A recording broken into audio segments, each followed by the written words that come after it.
우리 하나님의 말씀은 신약성경 갈라디아서 5장 19절에서 21절까지입니다.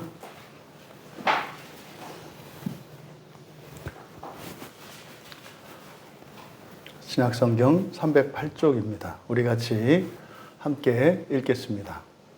육체의 일은 분명하니 곧 음행과 더러운 것과 호색과 우상 숭배와 주술과 원수 맺는 것과 분쟁과 시기와 분냄과 당 짓는 것과 분열함과 이단과 투기와 술 취함과 방탕함과 또 그와 같은 것들이라.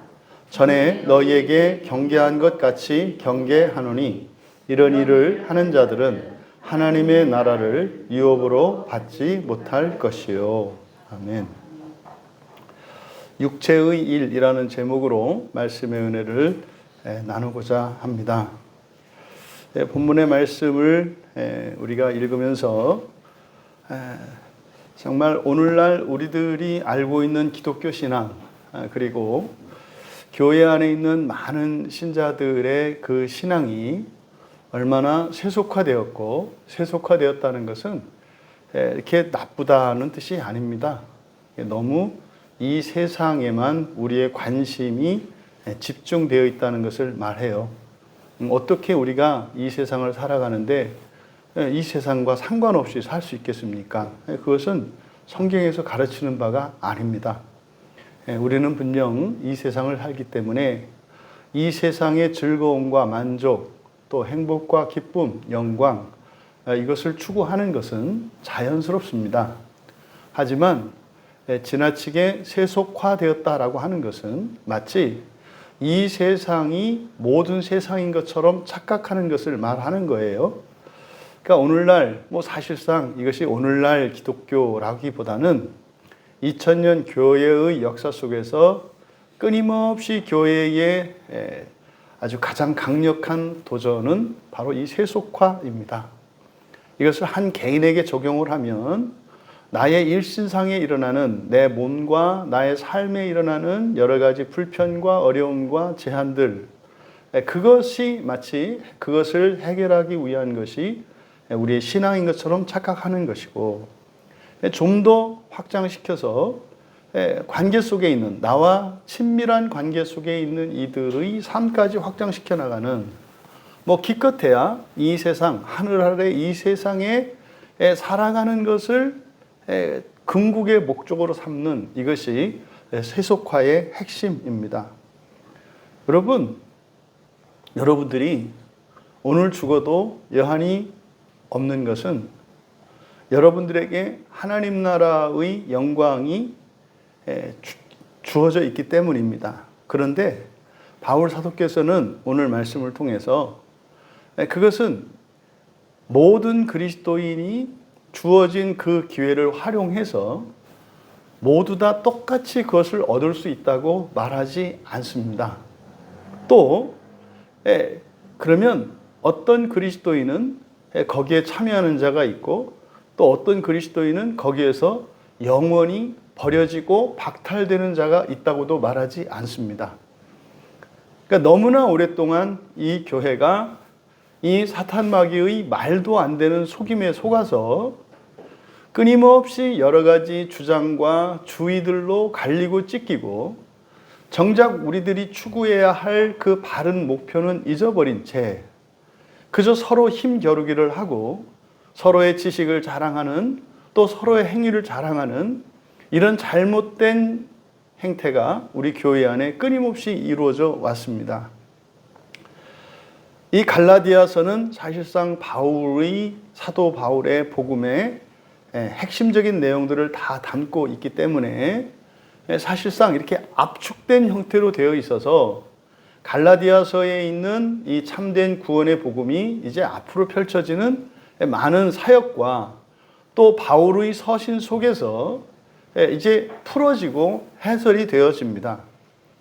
부디 오늘 이 시간을 통해서 주어지는 하나님의 이 말씀의 진리가 현재를 살고 있는 우리들에게 당면한 어떤 현재의 문제들, 또 어쩌면 여러분들이 지금까지 살면서 겪었던 아직 해결되지 않고 이해되지 않았던 과거의 어떤 문제들, 이런 불완전성들, 이런 것들로부터 자유롭게 될 수 있는 그런 은혜가 부어지기를 축복합니다. 여러분, 정말 여러분들이 이 세상을 사는 동안 세상의 모든 부귀영화를 다 누리고 정반대로 이 세상의 모든 불행과 고난을 겪으면서 살았을지라도 여러분들에게는 사실상 그게 큰 차이가 안 난다는 사실이 이게 받아들여지기 어렵겠습니다만 그것이 여러분들에게 받아들이셔야 합니다. 그게 믿어지셔야 합니다.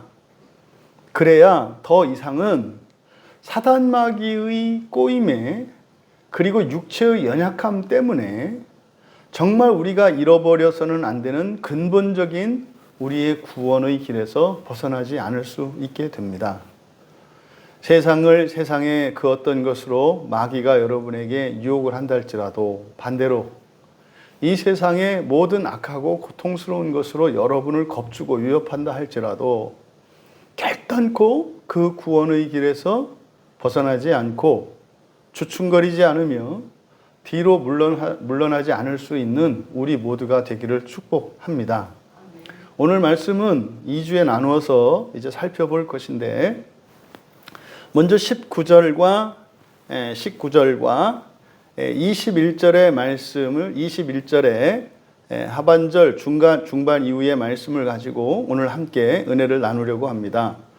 육체의 일은 분명하니 하면서 이제 쭉 이제 19절에서 20절, 21절 전반부까지에 걸쳐서 15가지의 일들을 구체적으로 제시하고 있습니다. 이것은 이제 다음 주에 우리가 살펴보기로 하고, 그럼 여기서 이 육체의 일은 분명하다. 그런데 21절에 보니까 전에 너희에게 경계한 것 같이 경계한다 그래요. 그러니까 바울 사도께서 이미 복음을 전하실 때 그리스도인들에게 꼭 경계했던 내용인 거예요. 그것을 여기서 다시 한번 경계하고 있습니다. 근데 우리가 눈여겨보아야 하고 오해하지 말아야 하며 확실하게 알아야 되는 내용이 이제 21절의 하반절에 있는데, 이런 일을 하는 자들은 하나님의 나라를 유업으로 받지 못할 것이요 라고 말씀하고 있습니다.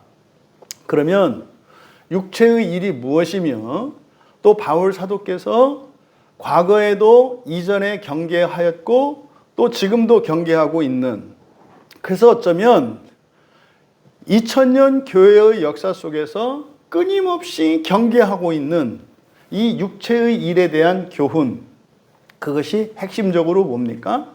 이런 일을 하는 자들은 하나님의 나라를 유업으로 받지 못할 것이라는 것이에요. 오늘은 이 말씀을 가지고 살펴보려고 합니다. 그러면 말도 많고 탈도 많은, 그러니까 너무나 어이없는 것이 뭐냐면 말입니다.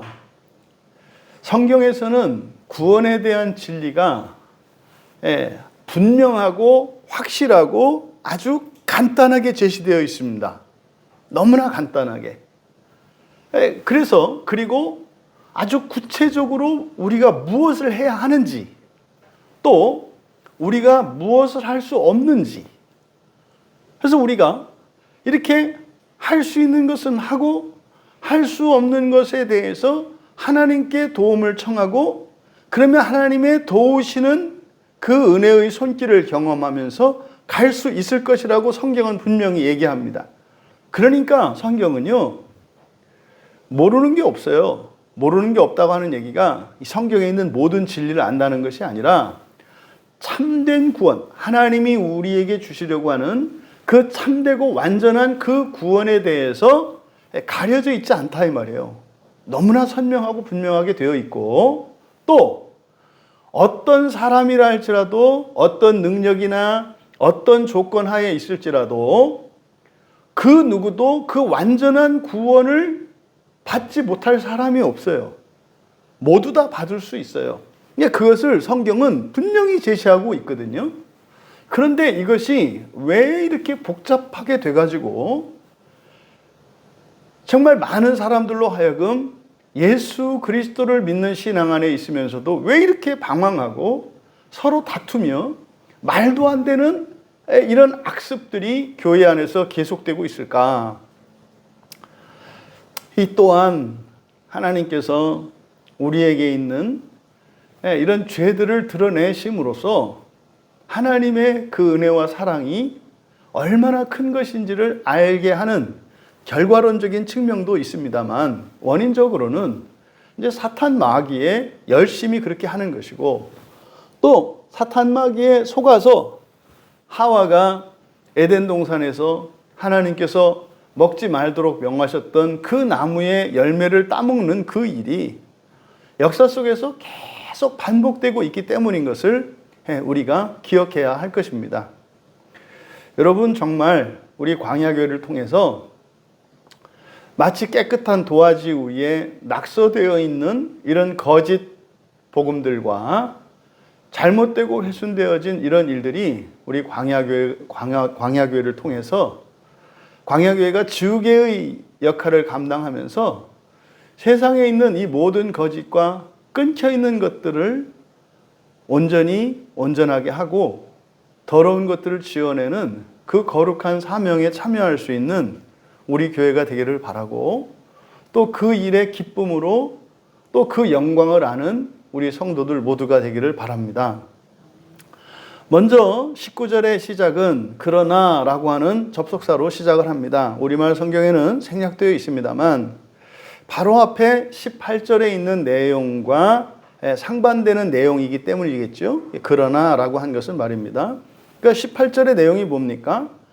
성령께 인도받으면 율법 아래 있지 않을 거라는 거예요. 성령께 인도받으면 율법 아래 있다. 이것이 무슨 뜻인지 말씀을 드렸죠. 성령께 인도받으면서 살아가면 그것이 심판의 대상이 아니다 이 말이에요.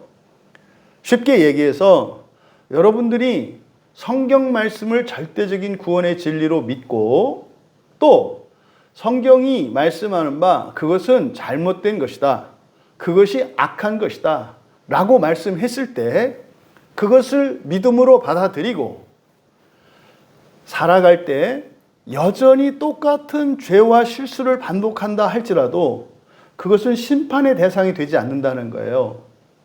왜요? 하나님께서 허용하신 것이기 때문에 마치 시험으로 치면 본 시험이 아니라 예비 시험과 같은 것으로 인정해 주시기 때문에 심판의 대상이 되지 않는다는 거예요. 그러니까 여러분들의 행실이 여러분의 경건함의 정도가 어느 수준이냐보다 더욱 중요한 것은 사실은 뭡니까? 내가 행하는 말과 행동들, 내가 하는 모든 일들이 심판의 대상이 되는 것이냐 되지 않는 것이냐가 더 중요한 거예요. 왜냐하면 우리가 완전하게 하나님 앞에서 흠없이 살아가는 것은 불가능에 가까울 정도로 어렵기 때문입니다. 실수도 많고 범죄도 많은 것이 우리이기 때문에 우리가 그것을 한 점 죄가 없기를 목표로 삼고 살아가야 합니다만 사람들이 그렇게 하지 못하는 중요한 원인 중에 하나가 심판에 대한 두려움이에요. 그래서 너무나 많은 그리스도인들이 자신의 구원의 문제 때문에 고민하고 두려워하지 않습니까? 흔히 말하는 이렇게 이단이라고 불려지는 이 사이비 단체들, 이런 곳에 가 있는 사람들이 가지고 있는 공통적인 거짓 감정은 두려움입니다. 하나님으로부터 버림받을지도 모른다라고 하는 이 두려움, 이것이 전형적인 거짓 감정이죠. 마귀가 속삭이는 거예요. 너 이것을 하지 않으면 구원받지 못한다. 오늘 모처럼 만에 또 저 신천지에 있는 어떤 사람이 이제 연락을 해왔어요.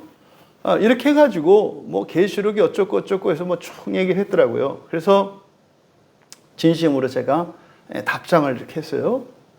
그냥 인간적으로 그냥 정직하게 자기 자신에게 한번 물어봐라. 이런 세세한 성경의 내용을 떠나서 물어봐라. 당신이 알고 있고 당신이 믿는 하나님, 그리고 당신이 지금 주장하는 바, 배워서 얘기를 하든 그것이 당신이 믿는 바이든 시켜서 하는 거든 상관없이 어쨌든 지금 당신이 말하는 대로라면 어떤 내용을 알면 구원을 받고 어떤 내용을 모르면 구원을 못 받는다고 지금 얘기를 하는데, 그럼 당신이 아는 하나님은 어떤 내용을 알면 구원받고 어떤 내용을 모르면 구원하지 않는 하나님이냐? 여러분, 이 못된 짓을 어디서 배웠냐면 교회에서 배운 거예요. 이게 신천지가 그렇게 한 게 아니라 이 못된 짓을 교회에서 배웠다고요. 이 못된 짓의 시작이 로마 캐톨릭이었고요. 로마 캐톨릭은 뭐였어요? 오직 교황의 가르침만을 절대적으로 옳다고 믿으면 구원받을 거고, 교황이 가르치지 않은 것을 믿으면 구원받지 못한다고 로마 천주교에서 가르친 거예요. 종교개혁이 있고 난 뒤에 종교개혁자들은 논리는 똑같은 논리예요. 다만 내용만 바뀌었어요. 로마 교황의 말이 아니라 우리의 말을 우리가 가르치는 것을 알면 구원받고 우리가 가르치는 것을 모르면 구원받지 못한다고 가르쳤단 말이에요. 어느 것이 사실이냐 진위 여부는 차제로 하고 똑같은 논리를 가지고 이야기했다 이 말이에요.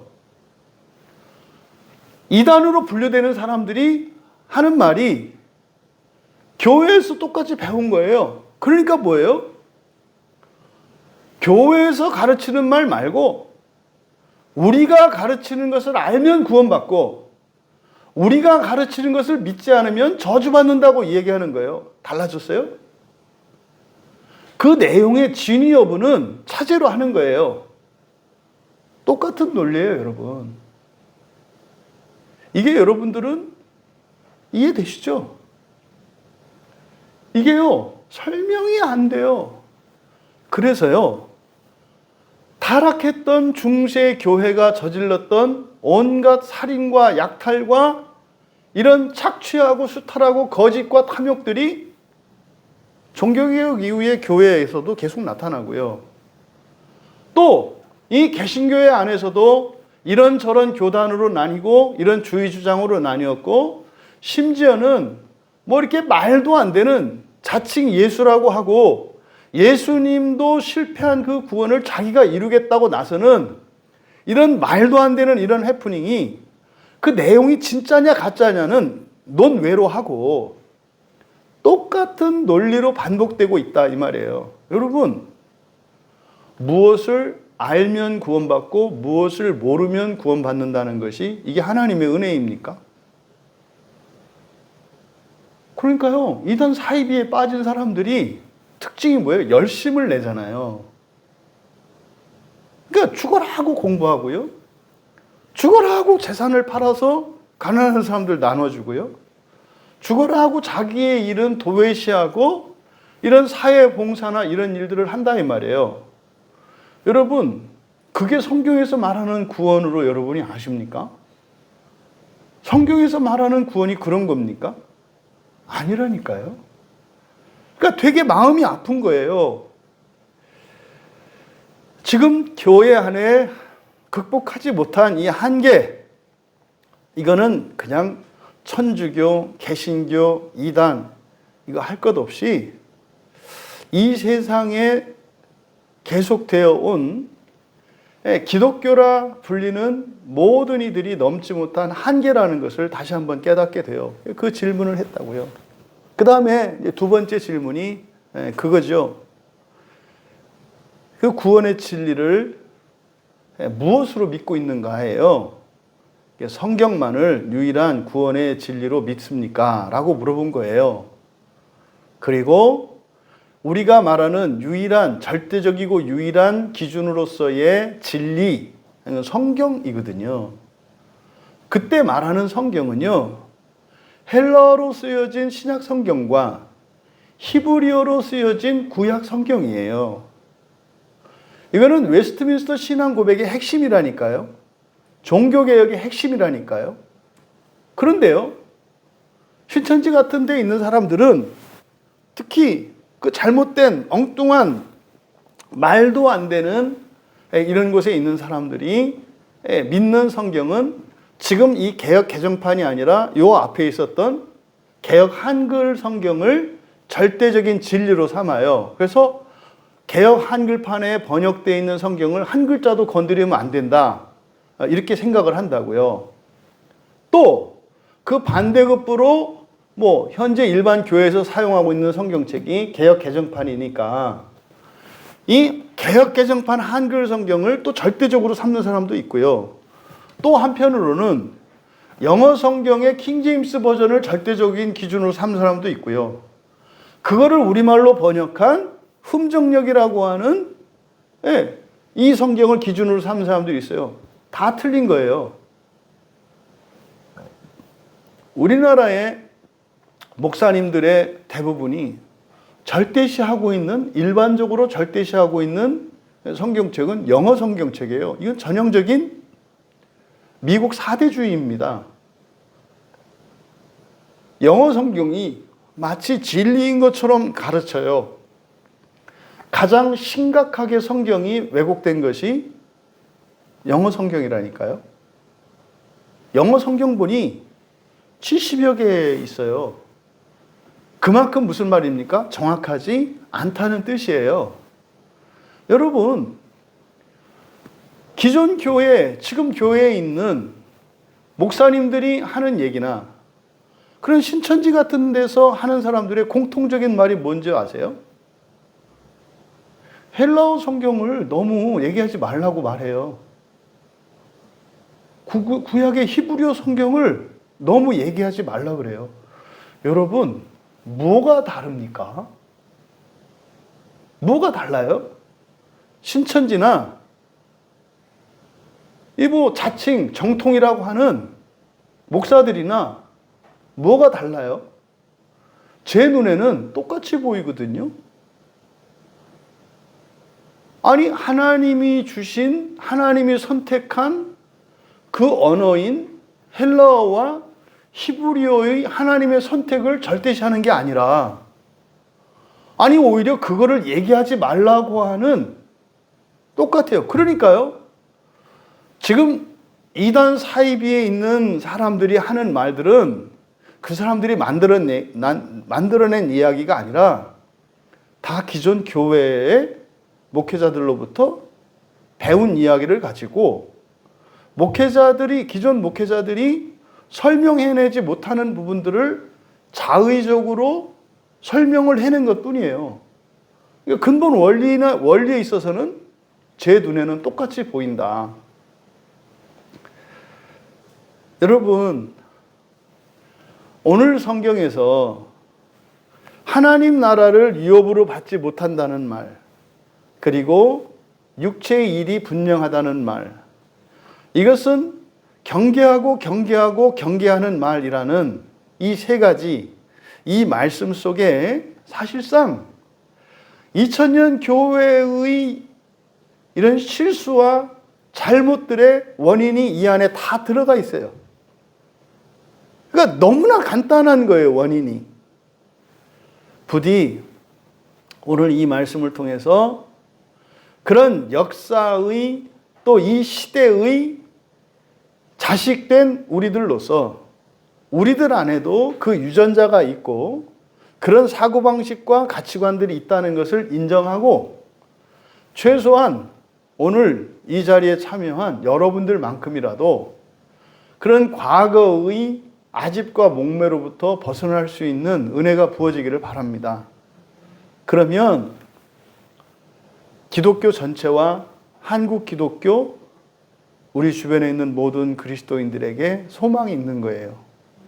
성령의 역사가 여러분에게만 일어난다면 소망이 있는 거예요. 왜요? 그 은혜는 우리를 채우고 넘쳐 흐를 것이기 때문에. 그래서 그러나 라고 한 이것이 의미하는 바는 뭐다? 우리가 성령의 이끌림을 받으며 살아간다 할지라도, 그래서 여러분들은 결코 여러분들의 어떤 불완전한 것들, 여러분의 죄의 습관들, 아직 회개되지 않은 것들, 이것 때문에 두려워할 것이 아니라 여러분들이 마음을 써야 하는 것은 뭐라고요? 성령께 인도를 받으며 사는 거예요. 성령께 인도를 받으며 사는 게 뭐라고요? 성경이 말씀하면 네, 맞습니다라고 하는 거예요. 내 입장 아세요? 이런 거 하지 말고 그냥 맞다고 인정하는 거예요. 진리라고 인정하는 거예요. 왜 내 뜻대로 안 돼요? 이런 거 하지 말고 그냥 성경의 말씀이 절대적으로 옳다고 믿고 따르기로 하는 거예요. 그렇게 한다 그래서 여러분 마음이 평화롭고 여러분 마음이 기쁘고 할렐루야 되는 게 아니라니까요. 그러함에도 불구하고 여러분이 당면하고 있는 현재의 문제와 고통과 어려움들은 여러분들 마음을 불편하게 해요. 그러니까 그것을요, 구분하는 거예요. 이게 RPM이라니까요. 그걸 구분하는 거예요. 하나님의 말씀을 있는 그대로 받아들이는 것과 여러분의 마음이 기쁘고 그것이 선뜻 이렇게 받아들여지지 않는 것을 구분하는 거예요. 그리고 그것을 어떻게 해요? 하나님께 도와달라고 아뢰는 거예요. 인내하면서, 믿으면서. 이게 성령께 인도함을 받는 거예요. 그러면 그 와중에 하나님께서 구원하시는 일들을 경험하게 돼요. 제가 이제 목사가 돼서 목양을 하면서 이제 우리 교인들을 볼 때 이제 말할 수 없는 탄식과 말할 수 없는 안타까움이 뭐냐면 이제 넘는 겁니다. 선을 넘는 거예요. 그러니까 은혜가 좀 들어가면 꼭 그런 일이 일어나요. 은혜가 들어가면 금을 밟아요. 그러니까 은혜가 주면 자꾸 하나님하고 친구 먹으려고 그러네. 그러니까 이걸 잊으면 안 돼요, 여러분. 은혜로 죄와 싸워서 이겨야지 하나님 일에 간섭하려고 하시면 안 된다 이 말이에요. 하나님은 어떻다? 절대적으로 선하시다. 절대적으로 선하시다는 것은 어떤 의미다? 나보다 더 나를 위하신다. 나보다 더 나를 좋게 하신다. 이게 하나님이 절대적으로 선하다는 뜻이에요. 그리고 하나님은 나를 사랑하신다. 얼마만큼? 당신의 영광과 즐거움과 만족을 다 포기하고서라도 나를 살리실 만큼, 사람이 되실 만큼, 사람이 돼서 누명을 쓰고 오명을 쓰고 배신을 당하고서도 십자가에서 죽어주실 만큼 나를 사랑하신다. 하나님은 나를 사랑하신다. 근데 그 하나님이 나의 아버지시다. 여러분, 이걸 잊으시면 안 돼요. 그리고 하나님은요, 절대로 포기하지 않으세요. 절대로 포기하지 않으세요. 단언코 말씀드립니다. 이 세상에 그 어떤 사람이 예수의 이름으로 성경을 이야기하면서 마지막까지 구원받지 못하는 자가 있다고 얘기하는 사람들은 마귀의 입이에요. 거짓말이다 이 말이에요. 하나님은 절대로 버리지 않으세요. 그런데요, 하나님이 절대로 버리지 않는다는 의미가 괴로움이 없고 연단이 없고 고통이 없다는 뜻은 아니에요. 오늘 바울 사도는 분명하게 우리에게 가르쳐줘요. 하나님 나라를 유업으로 받지 못할 자가 있다. 성령의 인도함을 받으시는 여러분, 1차적으로 예수를 믿는 사람들이고요. 좀 더 구체적으로는 성경을 절대적인 진리로 믿으면서 진리로 받아들이는 사람들이고요. 그런 사람들이라고 해서 신앙적으로나 인격적으로 완전한 사람이 아니에요. 절대적인 구원의 진리가 성경인 것을 믿고 그러함에도 불구하고 그것과 그것에 동의할 수 없는, 그것을 기뻐하지 않는, 그것이 완전히 믿어지지 않는, 그래서 불안과 긴장 속에서 살아갈 수밖에 없는 이 모든 사람들, 이 사람들이 성령께 인도함을 받는 사람들이에요. 그것을 여기서 지금 설명하려고 하는 겁니다. 그러니까 바로 앞에 10절에서 18절에서 성령께 인도함을 받는 사람들은 율법 아래 있지 않다. 심판받지 않는다 이 말이에요. 그러나 이렇게 되는 거예요. 그러나 그렇다고 해서 그 사람들이 뭐하다? 완전한 사람들은 아니다 이 말이에요. 그러니까 여기서 왜 그러나라고 한 거예요? 성령께 인도를 받으면 율법 아래 있지 않아요. 근데 그럴지라도 여전히 그러니까 심판받는 것 이거 말고 또 다른 한계가 있다는 것을 가르쳐 주는 거예요. 그러니까 성령께 인도함을 받는다 하더라도 한계가 있다. 그게 뭐라는 거예요? 바로 육체라는 거예요. 육체. 여러분, 사람이 보기에 경건해 보이고 완전한 사람이나 사람이 보기에 형편없고 심지어는 저 사람이 과연 예수를 믿는 사람이냐라고 자타가 공인할 정도의 사람이나 원인은 그리고 똑같은 것은 뭐냐면 여전히 육체 아래에 있다는 거예요. 어떤 사람은 현재적으로 그런 부족한 것을 나타내고 있습니다만 어떤 사람은 미래에 그것을 시한폭탄처럼 터뜨릴 사람이 있어요. 가룟 유다를 보세요. 마지막 순간에 예수님을 배신하고 팔아먹었죠. 그 전까지 가룟 유다는 어떤 사람이었어요? 아주 훌륭하고 열심히 있는 그런 예수님의 제자였어요. 여러분, 그럼 나도 언젠가는 가룟 유다처럼 될 것이 아닌가 불안해할 일이 아니다 이 말이에요. 그걸 18절에서 얘기한 거예요. 중요한 것은 뭐예요? 나도 그렇게 될 수 있는 가능성 아래 있다는 것을 지금 바울 사도께서 말씀하려고 하는 거예요. 그러면 여기서 육체의 일은 분명하다 이렇게 말씀했어요. 그럼 육체의 일이 뭔가? 여기서 육체의 일이라고 했는데 이거는 사실은 여러분들이 오해하시면 안 되는 것이 특정한 일들을 가리키는 게 아니에요. 뭐 살인하고 도둑질하고 우상숭배하고 이런 뭐 십계명의 그런 목록들이나 율법에 이런 기록된 이런 것들을 얘기하는 게 아니에요. 여기서 육체의 일이라고 이제 번역한 것이 에르곤, 복수형 에르가가 쓰고 있거든요. 에르곤이라고 하는 게 뭐라고 그랬습니까? 야고보서에서 야고보서를 우리가 잘못 이해하게 되는 핵심적인 이 키워드가 에르곤이라는 말이에요. 에르곤이라는 말을 거기서는 행위로 번역하고 있죠. 그래서 믿음과 행위에 대한 논쟁이 계속되고 있는데 그게 아니라 그랬잖아요.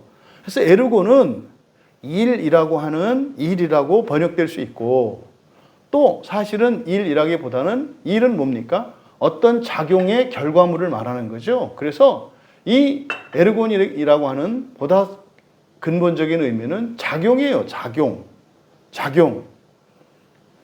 여러분, 우리가 가지고 있는 모든 기계들이나 이런 것들은 다 작용을 하죠. 고장나지 않은 것은. 그러니까 여기서도 육체의 일들, 우리말 성경은 그냥 이것을 단수로 했습니다만 원문은 그냥 육체의 일들, 복수형입니다. 그래서 육체의 일들이라고 하는 것은 특정한 어떤 일들, 도둑질하고 예배드리지 않고 점집에 가고 뭐 이런 걸 얘기하는 게 아니라 여기서 관심을 두는 건 뭐냐면 육체의 작용을 말하는 거예요. 육체의 작용.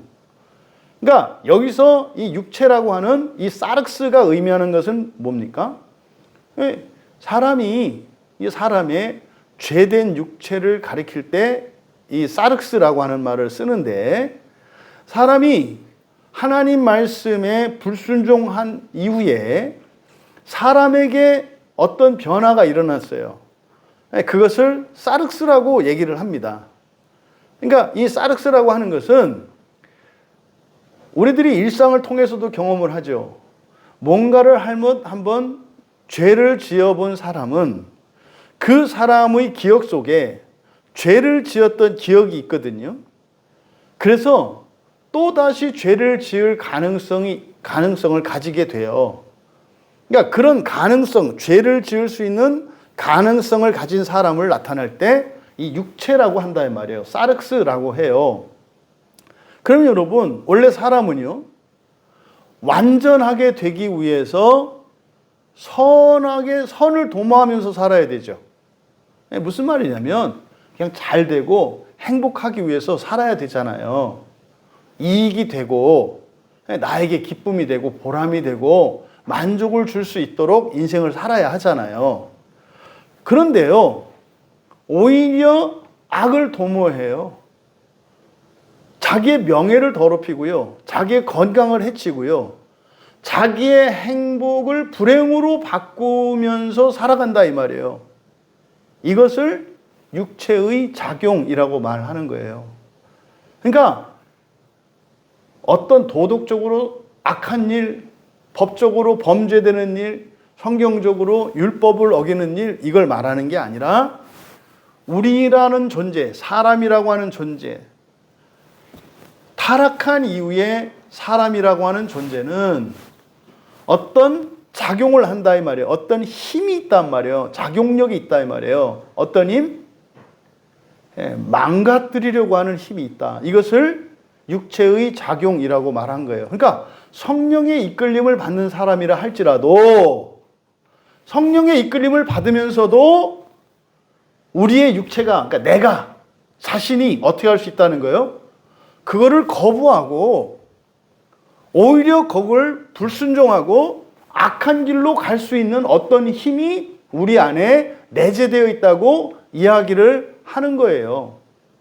여러분, 바울 사도께서는 자신에게 해를 끼치는 이런 악한 생각과 판단, 이런 계획과 이런 감정들, 이런 악한 행위들의 주체를 육체라고 말하는 거예요. 이게 사실은 그냥 간단히 말하면 인격성이죠. 우리의 인격성.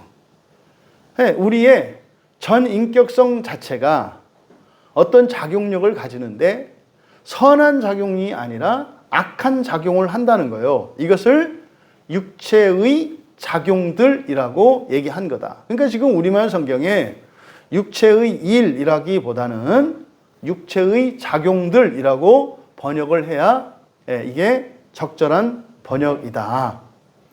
모든 사람은 자신의 인생과 자신의 몸과 자신의 정신과 자신의 마음을 더럽히고 해를 입히는 악한 작용력이 있어요. 이걸 우리가 죄성이라고 하지 않습니까? 죄성. 그래서요, 사람은 절대로 느끼는 대로 해서도 안 되고요. 자기가 계획한 대로 하려고 해서도 안 돼요. 자기가 하고 싶은 대로 생활하면은 더더군다나 안 되는 거예요. 그래서요, 이 육체의 악한 작용을 최소화하기 위해서는 잘 분별하고 살펴야 하고 절제해야 하고 심지어는 통제해야 되는 거예요. 그것의 기본적인 작업이 뭐예요? 마음 기경이라고요. 과연 이것이 선한 것인지 악한 것인지를 분별해야 돼요. 근데 이게 습관으로 되어 있어서 우리의 인격이 생활 습관을 통해서, 사고 습관을 통해서, 감정 습관을 통해서 나온다고요. 그래서 어떨 때는 어떻게 해야 되고 어떨 때는 어떻게 하고 싶고 어떤 때는 어떤 생각이 나오고 하는 이것이 육체의 습관입니다. 이런 일들이 왜 일어난다고요? 육체의 작용 때문에 그렇다. 그러니까 지금 바울 사도는 19절에서 18절에서 말씀한 바 성령께서 성령께 이끌림을 받으며 살아간다고 해서 다 되는 거 아니다. 그러나 육체의 일은, 육체의 작용들은 분명하다. 정하는 힘이 있어요, 우리에게. 그것을 지금 말씀하는 거다. 그럼 여기서 왜 육체의 작용들이 분명하다라고 얘기했는가? 여기서 분명한이라고 번역한 단어가 파네로스예요. 파네로스. 그러니까 파네로스라고 하는 것은 여러분 저 보이시죠? 이게 파네로스예요. 눈에 보인다라고 하는 것은 분명한 거죠. 분명한 거예요. 그러니까 확인할 수 있는 거예요. 애매하지 않아요. 그러면 왜 육체의 작용들이 분명하다라고 말했는가? 이거는요, 육체의 이런 작용들이 어떤 힘으로만 있는 게 아니라 반드시 어떤 결과를 분명하게 나타낸다는 거예요. 그래서요, 성령께 인도함을 받는 신자들이라 할지라도요, 나쁜 짓을 하고요, 죄를 짓는 일들이 일어나요. 그래서 절대로 성령께 인도함을 받는다고 해서 이 자기 안에 있는 육체의 작용을 과소평가해서는 안 된다는 것을 경계하는 거예요. 그래서요, 어느 한순간에 무너질 수 있어요. 왜 그래요? 믿음이 없거나 그 사람의 신앙이 가짜거나 이것이 아니라 무엇 때문에 그렇다? 육체의 작용 때문에 그렇다. 앞서 서론에서 길게 말씀드렸습니다마는 왜 예수를 믿는 하나님의 절대적인 사랑을 믿는 사람들이 서로 죽이고 서로 비난하고 서로 이단으로 정죄하고 이렇게 합니까? 그것을 육체의 작용들이라고 말하는 거예요. 그러니까 우리 육체가 의의 무기로 쓰여야 되는데, 다시 말해서 구원의 도구로 쓰여야 되는데 악의 도구로도 쓰임을 받는다고요. 그것을 하는 실질적인 주체는 사탄 마귀죠. 그러니까요, 우리의 육체는, 그러니까 우리 자신은요, 하나님의 의의 도구가 될 수도 있고 사탄의 악의 도구도 될 수 있다는 것을 잊으시면 안 돼요. 이거는 언제 어디에서나 누구에게라도 모든 조건에 적용되는 말이에요. 선한 일을 하면서 우리가 악의 도구로 쓰임받는다면 얼마나 마음 아프고 비참합니까? 그 대표적인 사람들이 바리새인들이에요. 제사장들이에요. 서기관들이에요. 하나님의 말씀을 위해서 자기의 인생의 즐거움과 영광도 버렸던 사람들이에요. 그들 가운데에서는 그것을 이용해서 사리새욕을 채우는 사람도 있었겠습니다마는 그래도 그런 사람들에게도 기본적인 생각은 있어요. 하나님의 말씀을 보존해야 한다고 하는. 그랬던 이들이 왜 그렇게 하나님의 자녀된 이들을 지옥으로 인도하는 일에 쓰이면서 살았을까요? 바로 바울 사도는 그것이 육체의 작용 때문에 그렇다고 얘기를 하는 거예요. 그래서요, 우리는 절대로 사람을 믿어서는 안 됩니다. 자기 자신은 물론이요, 그 어떤 사람도 우리가 믿을 수 없어요. 믿지 못한다라고 하는 것은 의심하라는 게 아니에요. 그 사람을 절대적으로 신뢰하고 어떤 사람에 의해서 무슨 일이 해결되거나 이런 생각을 버리라는 얘기예요. 그건 불가능해요. 오히려 여러분, 살기 위해서 병원에 갔다가 죽는 일도 일어나잖아요. 왜 그래요? 육체의 작용 때문에 그래요. 이때 육체의 작용은 부작용을 말하는 거예요. 해가 되는 걸 말한다 이 말이에요. 여러분, 우리가 더 건강해지기 위해서 약을 먹는데 약의 부작용 때문에 오히려 더 큰 해를 입잖아요.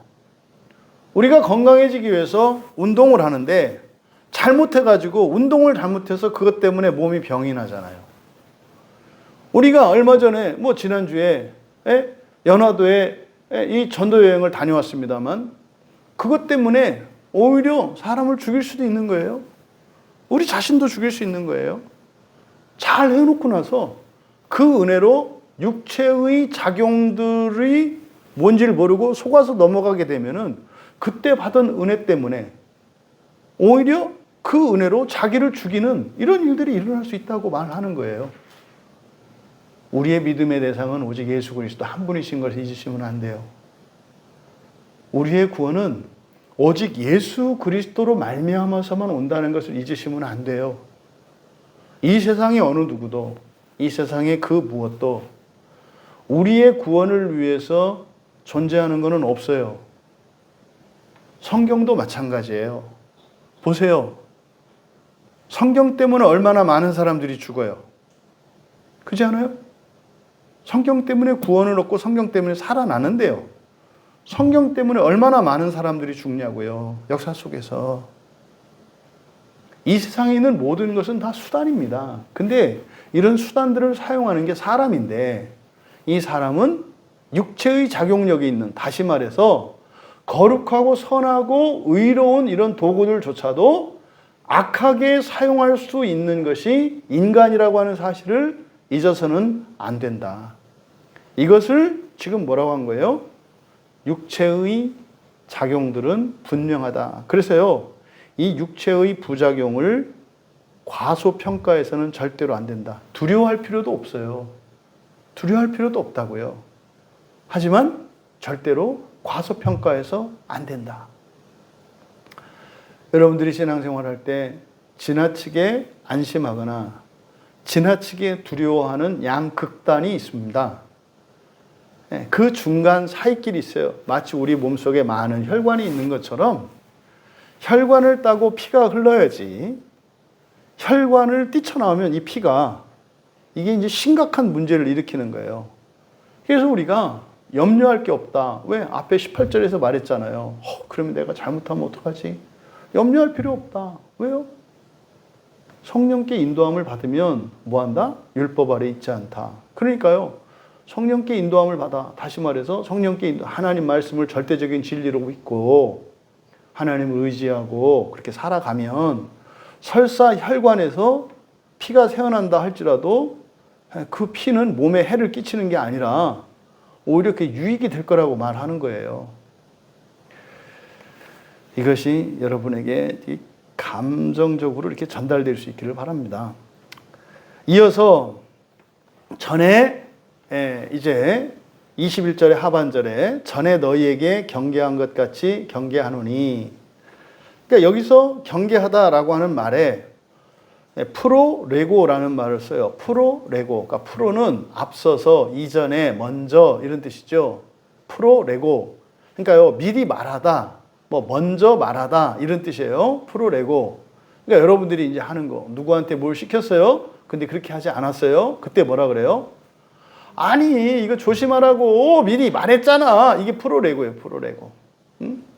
그래서 여기서 프로레고라고 하는 이 말을 썼을 때 딱 떠오르는 게 뭐냐면, 바울 사도의 개인적인 신앙생활의 과거 여정은 물론이고 성경에 기록된 모든 인류의 타락 사건들이 이렇게 여기서 소환이 되는 거예요. 맨 처음에 사람이 하나님의 말씀에 불순종하고 죄를 지은 사건이 에덴 동산에서 그 나무의 열매를 따먹지 말도록 하신 거잖아요. 그런데 어떻게 했어요? 먹었죠. 그걸 먹었잖아요. 먹은 결과는 어떻게 돼요? 쫓겨났죠. 그래서 이제 죽을 수밖에 없는 삶을 살게 됐잖아요. 그럼 또 하나님이 좀 있다가 또 오셔가지고 구원의 길을 또 내주시잖아요.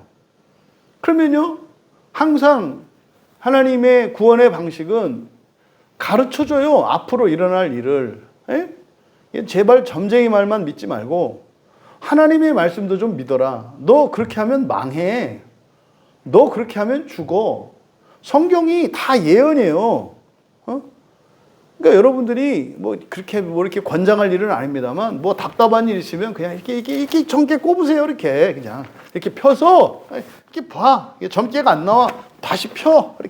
이게 더 확실해요. 점찍 가는 것보다. 이렇게 해가지고 마음에 안 들거든. 다시 점괘 뽑아. 이렇게. 그래가지고 뭐 하나 걸리거든. 믿으세요. 그래도 돼요. 왜? 진리니까. 진리니까 돼요.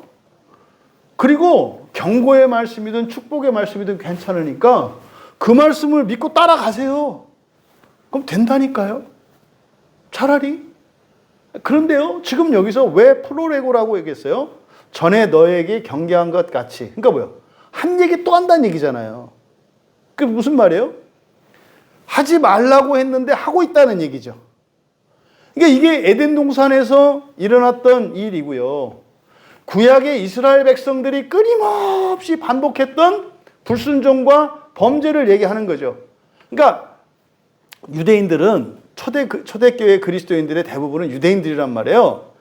지금 갈라디아 지역에 있는 교회입니다만 여기도 지금 디아스포라로 흩어져 있던 많은 유대인들이 초대교회의 주축을 이루고 있어요. 그러니까 이 사람들이, 여기에는 이방인들도 섞여 있겠습니다만은 이들 가운데 속해 있는 유대인들, 유대교에서 개종한 그리스도, 개종했다는 게 좀 정확한 표현은 아닙니다만 어쨌든 유대인 그리스도인들, 이 사람들은 이게 딱 소환이 돼요. 항상 이스라엘이 멸망하기 전에는요, 그들이 화를 당하기 전에는 하나님께서 선지자들을 보내셔서 너희들 이대로 가면 죽는다라고 하는 예언이 반드시 일어납니다. 이게 프로레고예요. 근데요, 안 듣고 그저 하나님이 말씀하신 그걸 꼭 이루게 하려고, 하나님이 용하다고 하는 것을 이루게 하려고 그런 건지 꼭 망해요. 그리고 나서 어떻게 해요? 참으로 하나님은 오르십니다. 그러니까 하나님은 우리한테 옳다고 인정받기 원하지 않으세요. 하나님이 원하시는 건 뭐예요? 망하지 않는 거예요. 망하지 않는 거라고. 하나님 말씀이. 그러니까 하나님이 주시는 모든 저주와 사망과 멸망에 대한 경고는 숙명론적으로 이렇게 된다는 것이 아니라 안 바뀌면 그렇게 된다는 얘기거든요. 그거 가지고 너무나 많은 사람들이 시비를 붙어요. 왜 이런 얘기를 하냐 이 말이에요.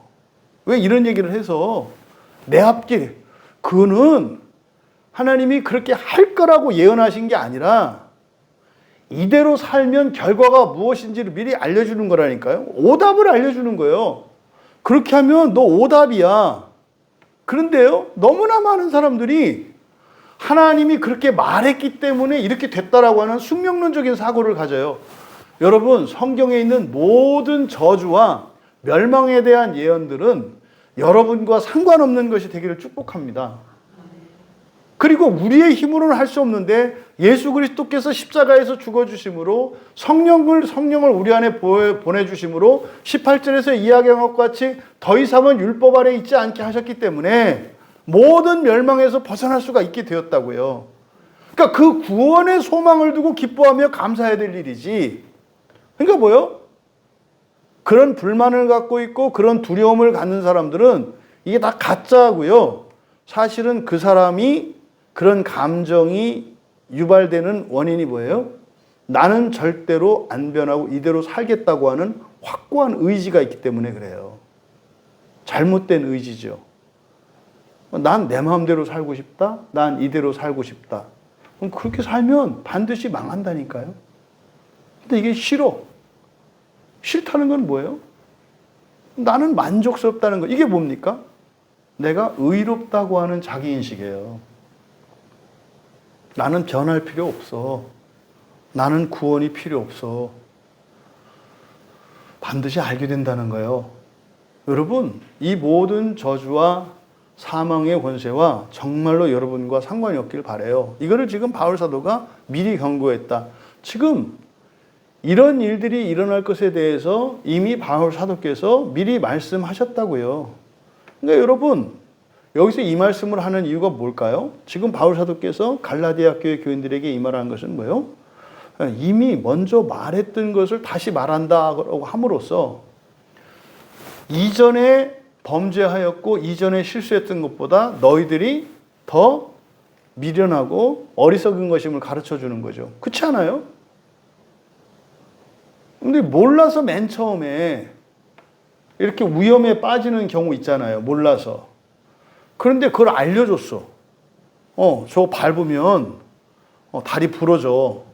밟지 마. 그래서요, 수많은 사람들이 그래도 밟고 다리가 다 부러져서 다 쩔뚝발이들이야.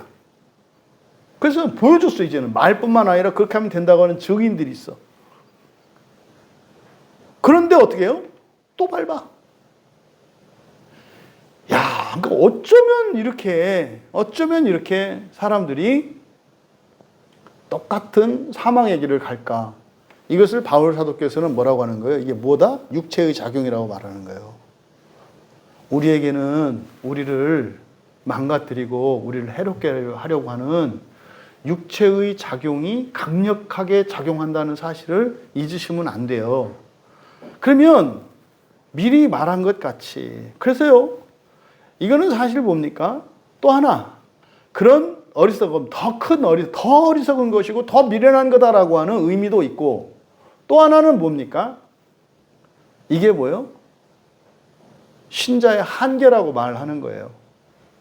너라 그래서 그런 일은 하지 않을 거라고 쉽게 말하지 마라.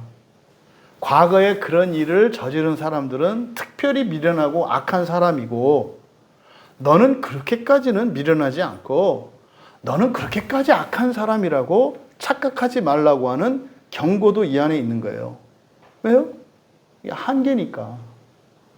여러분, 성경에 등장하는 위대한 신앙의 인물들의 실수를 기억하시잖아요. 네?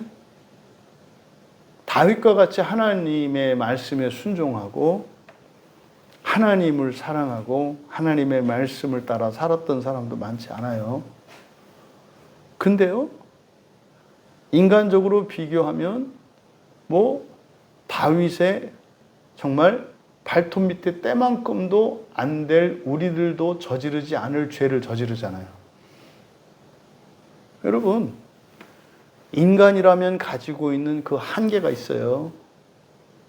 육체의 작용을 어느 누구도 극복할 수 있다고 장담할 수 있는 사람은 없다는 거예요.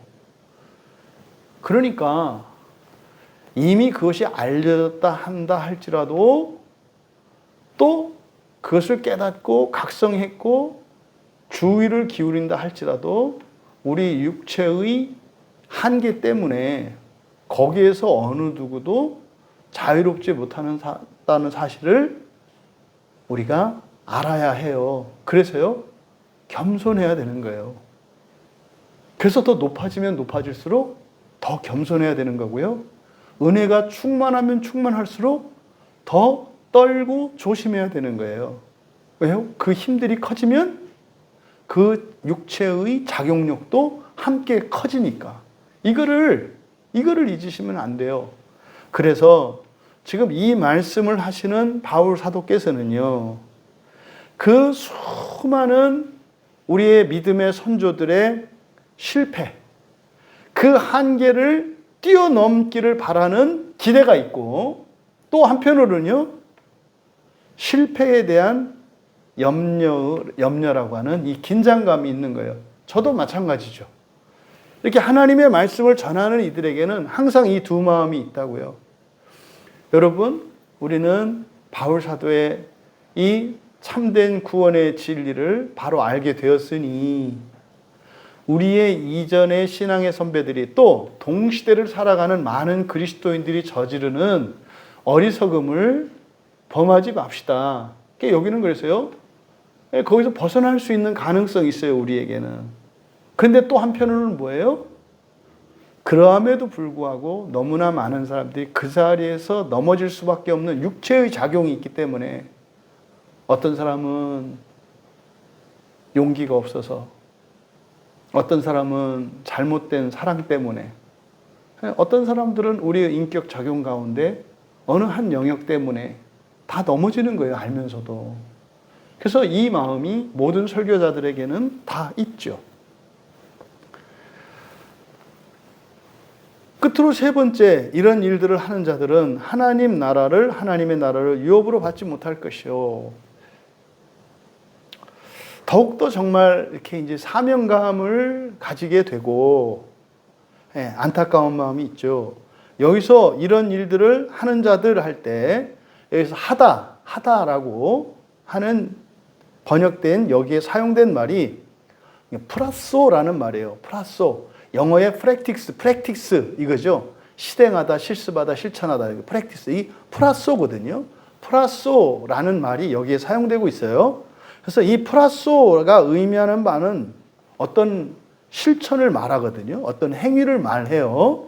그래서 이 프라소는 어떤 행위를, 어떤 일을 수행하는 적극적인 또는 능동적인 과정 전체를 일컫는 말이에요. 그럼 여러분, 예를 들어 우리가 하나님을 예배한다. 그냥 좀 더 쉬운 예를 들어서 여러분들이 건강을 위해서 운동을 하잖아요. 그래 물어보죠. 요즘 운동하시나요? 이렇게 물어보잖아요. 그때 운동하시나요? 할 때, 그때 하시나요? 할 때 이게 플러스예요. 그러면 그때 운동을 하시나요? 할 때 그 의미는 뭡니까? 건강을 위해서 하는 전체 모든 과정 전체를 일컫는 말이죠. 어떤 종목을 선택해서 시간을 내서 어떤 장소나 어떤 기구를 가지고 지속적으로 간헐적으로 하는 이 모든 것을 프라소라고 한다 이 말이에요. 전체 과정을. 그러니까 여기서 이런 일을 하는 자들이라고 하는 것은 이제 다음 주에 살펴보게 될 15가지의 이런 육체의 작용들에 대해서 말하는 거예요. 이런 일들을 하는 것. 그러니까 구체적인 행위가 아니라 행위뿐만 아니라 거기에는 무엇도 포함되어 있어요? 의도와 과정도 포함되어 있는 거예요. 의도와 과정도. 그러니까 행위 자체만 아니라, 그러니까 나는 그런 일을 하지 않아. 그런데 그런 의도를 가지고 있어. 그것도 플러스 안에 들어간다 이 말이에요. 이해되시죠?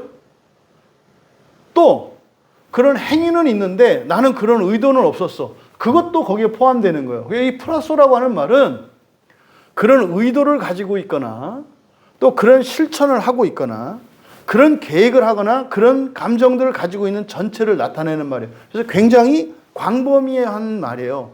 여기서 한다는 것은. 그러니까 나는 한 번도 도둑질을 해본 적이 없어. 여러분, 도둑질을 해본 적이 없지만 누군가가 도둑질하는 것을 볼 때 한번 생각해 봤어. 나도 한번 해볼까? 이것도 플러스에 다 들어가는 거예요.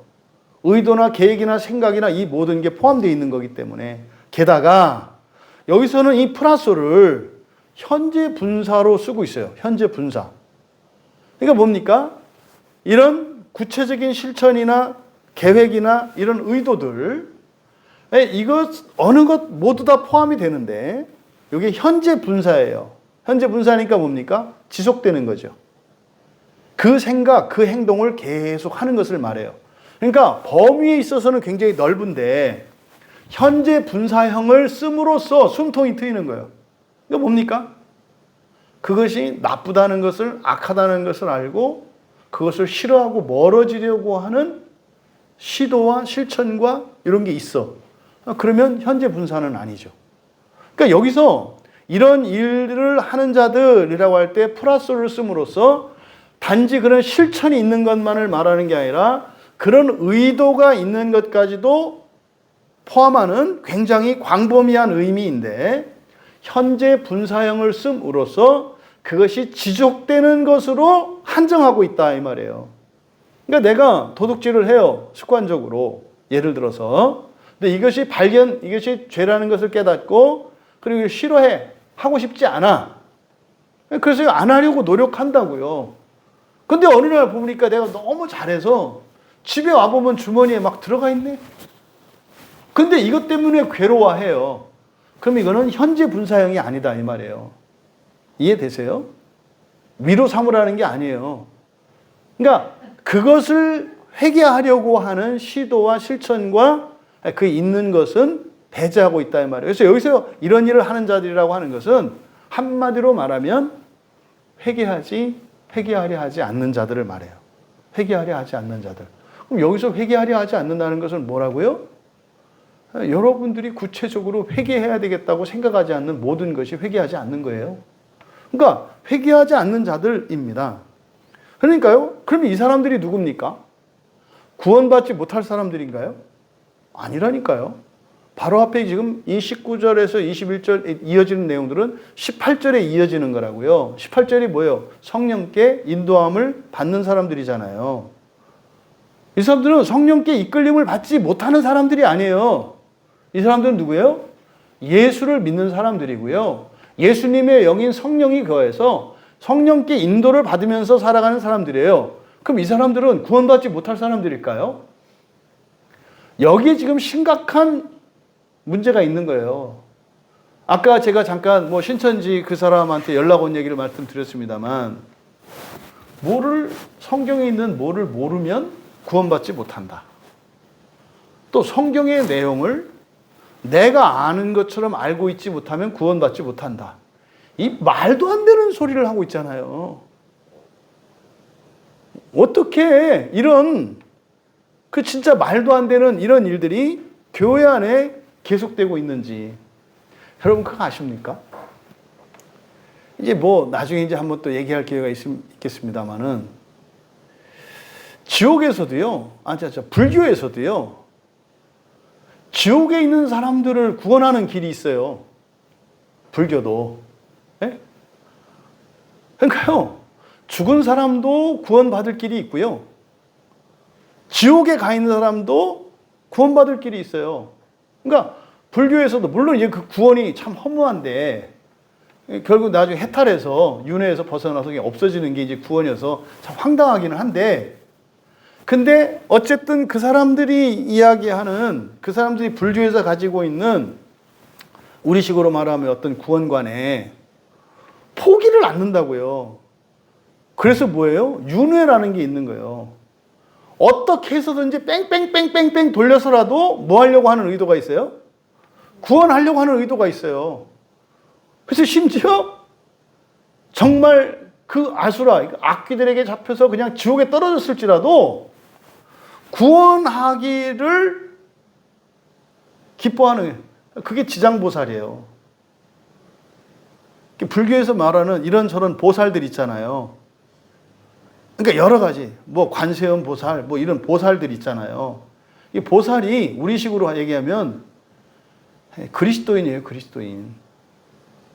보살들은 어떤 사람들이냐면 다른 사람들을 구원하기 위해서 자기의 즐거움과 자기의 기쁨을 포기한 사람들이에요. 그래서 그 사람들은 원래 구원받을 수 있는 사람들인데, 우리말로 말하면. 그러니까 해탈할 수 있는 사람들인데요.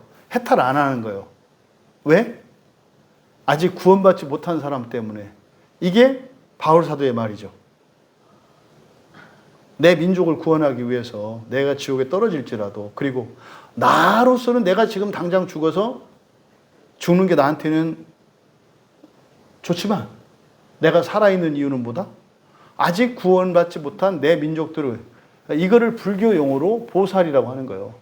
그래서 보살이라는 말이 우리나라에서는 그냥 이제 그 절에 다니는 뭐 여자들을 주로 이제 보살이라고 하거든요. 근데 원래 불교 용어에서 보살은 그런 의미예요. 그러니까 자기는 이렇게 구원받을 수도 있는데 유보한 사람들. 이게 저는 다 성경에서 배워간 거라고 생각을 하는 거예요. 다 성경에 있는 구원관을 가져다가 그러니까 다 이제 그 사람들의 용어로 바꿔서 쓰는 거거든요. 그러니까 제가 말씀드리고자 하는 거예요. 불교에서 구원을 어떻게 하는지 그 사람들 불교도들이 이렇게 중얼중얼 외우는 그 주문 뭐 있어요? 나무아비탑을 관세음 보살. 왜 그러는 줄 아세요? 관세음 보살 이거 10번만 해도 구원받는다고 믿어요, 그 사람들은. 불교에서 말하는 구원관이 관세음 보살 10번만 해도 구원받는다고 믿는다고요. 그게 불교의 가르침이에요. 그거 다 어디서 나온 거예요? 누구든지 예수의 이름을 부르는 자는 구원을 얻으리라. 그 예수 자리에다가 관세음 보살을 갖다 놓은 거예요. 다 성경에 있는 내용을 자기들의 인간적인 용어로 다 바꿔놓은. 이거는 성리학도 그렇고 모든 게 다 그래요. 그러면요, 모든 종교의 공통점은 성경이 말하는 구원에 대해서 말하고 있어요. 근데 우리 기독교와 다른 점은 뭐예요? 구원이 달라. 구원이 달라요. 구원이. 그러니까 오늘날 각 교단이 가지고 있는 여러 가지 구원관들을 막 얘기하거든요. 다 성경의 구원에 대해서 말해요. 그런데 왜 그렇게 서로 다투고 싸워요? 각 교단에서 말하는 구원이 달라. 구원이 다르다고요. 그래서 구원에 대한 개념 정의가 달라요. 그러니까 기독교라 하는 이름은 가졌을 때 불교만 또 못한. 여러분 생각해 보세요. 이제 어떤 불교도가 있어요. 불교도가 딱 있는데 여러분들이 이제 어떤 사람이 딱 가서 전도해. 예수를 믿어야만 구원받습니다. 한 번 지옥 가면 영원히 못 나옵니다. 이렇게 이제 말을 했어요. 그러면 이제 불교도, 그러니까 이제 제대로 불교에 대한 교리를 알고 있는 사람이 불교하고 기독교를 비교할 거 아니에요. 그럼 여러분은 불교를 선택하겠어요? 기독교를 선택하겠어요? 불교를 선택하죠. 왜요? 불교는 실수해서 지옥 가도 구원받을 수 있고 그 일을 위해서 지장보살이 있거든요. 근데 기독교는요. 금 밟으면 영원히 죽네. 그럼 여러분, 금 밟으면 영원히 죽는 종교를 택하실래요? 금 밟더라도 끝까지 포기하지 않고 구원하는 종교를 믿으실래요? 상식적인 사람이라면요. 불교를 선택하는 거예요. 그래서 이번에 그 불교 교리를 이렇게 이제 공부하면서 이 나라의 기독교 복음이 불교도들에게 그렇게 전해지지 않았던 이유가 우리가 불교의 교리를 너무 몰라서 그랬구나. 그러니까요, 불교도들이 보았을 때 지금 현재 기독교인들이 이야기하는 구원과는 굉장히 온전하고 편협하고 패거리 짖는 종교로만 보이는 거예요. 예수를 믿는 자들만의 하나님. 예수를 믿다가도 한번 배교하면은 영원히 버리는 하나님. 성경에서 말하는 그거 아니라니까요. 지금 여기서 하나님 나라를 유업으로 받지 못한다라고 하는 이 말이 얼마나 이 기독교 안에서 왜곡되고 있는지. 여기서 하나님 나라를 유업으로 받지 못한다. 여기서 유업으로 받지 못할 줄, 받다, 받는다. 여기다 밑줄 치세요. 받는다. 유업을 받는다. 유업으로 받지. 여기다가 밑줄을 치세요. 이게 크레로 노메오라는 말이거든요. 크레로 노메오. 그러니까 상속받는다 이런 뜻이에요. 크레로 노메오. 근데 이 크레로 노메오는요, 굉장히 중요한 단어예요. 굉장히 중요한 단어. 이게 성경에 17번밖에 사용이 안 돼요. 크레로 노메오. 근데 이 크레로 노메오는요, 기독교에서 말하는 구원이 무엇인지를 정확하게 가르쳐주는 매우 중요한 단어예요. 이 크레로 노메오가. 여러분, 우리가 얘기하죠. 여러분, 구원이 뭡니까? 사람이 신이 되는 겁니다. 사람이 신이 되는 겁니다. 그래서 우리가 하나님이라는 말을 오해할 수 있으니까 신으로 하자고요. 사람이 신이 되는 겁니다. 이거는 존재론적인 측면이죠. 그러면 첫 창조 세계는 사람이 살도록 준비된 세상이죠. 그럼 우리가 사람이었던 우리가 신이 되면 우리에게 맞는 세상이 새롭게 준비돼야 되죠. 그게 창세기 2장의 새 창조라고 말씀드렸잖아요. 그러니까 구원은 사람이 신이 되는 거고요. 두 번째로 신이 된 우리가 살아가는 세상에서 사는 거예요. 이게 구원이잖아요. 그때 그 세상, 신이 된 그리스도인들이 살아가는 세상, 거기를 뭐라 그래요? 하나님 나라라고 하는 거예요. 하나님 나라. 근데 그 나라에 들어가는 것을 성경에서는 여기서 클레로노메오, 그래서 상속받는다 이렇게 얘기해요. 상속받는다. 그러니까 구원이라고 하는 것은 성경에서 우리에게 가르쳐주는 구원은 종말의 부활을 말하는 게 아니라 역사 속에서 실제로 구현되어지는 그 하나님 나라에 직접 참여하는 것을 성경에서 구원이라고 이야기한다고요. 그러니까 하나님 나라에 들어가는 것과 사람이 신이 되는 것은 존재론적인 측면과 환경적인 측면을 나타내는 거지만 동시에 일어나는 일이죠.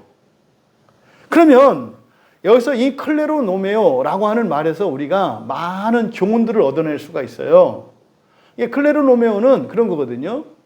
상속재산 전체에서 일부를 받는 거예요. 뭐 예를 들어서 우리나라 같은 경우에 뭐 배우자에게 그리고 장남에게 이렇게 상속분이 다르잖아요. 그렇죠? 뭐 2배를 주고 반을 주고 하는 그래서 상속 지분이 있잖아요.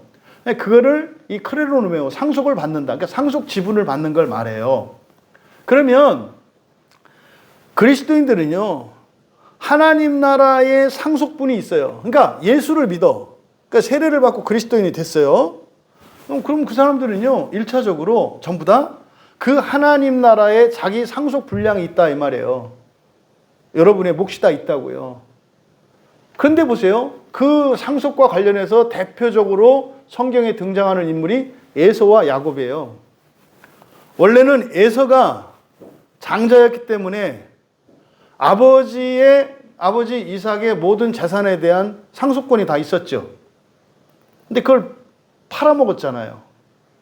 동생에게 팥죽 한 그릇에 팔아먹었잖아요.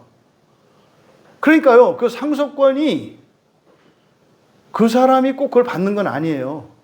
포기될 수도 있다 이 말이에요. 그래서 여러분들은 여러분들이 예수를 믿는 순간 여러분들에게 주어질 상속의 몫이 있거든요. 근데 어떤 사람은 그 상속의 몫을 받는 사람도 있고 어떤 사람은 예서처럼 받아 넘기는 사람이 있어요. 예서가 먹었던 팥죽이 뭘까요? 이 세속적인 세상에서의 배부름이에요. 만족. 여러분들이 이 세상의 것을 위해서 그 하나님 나라의 상속분을 포기할 수 있다고 얘기하는 거예요. 그게 에서와 야곱 사건이라니까요.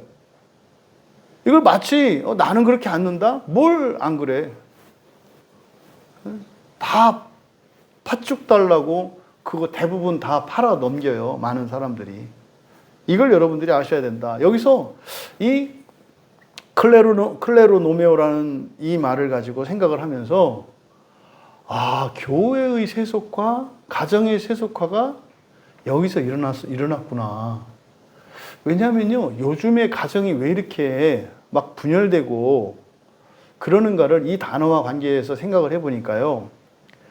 옛날에는 어떻게 했냐면 그냥 가족의 모든 재산권은 가장이 가지고 있어요. 예를 들어서 뭐 7남매, 뭐 7형제가 있어, 집에. 그러면 같이 일하잖아요, 다.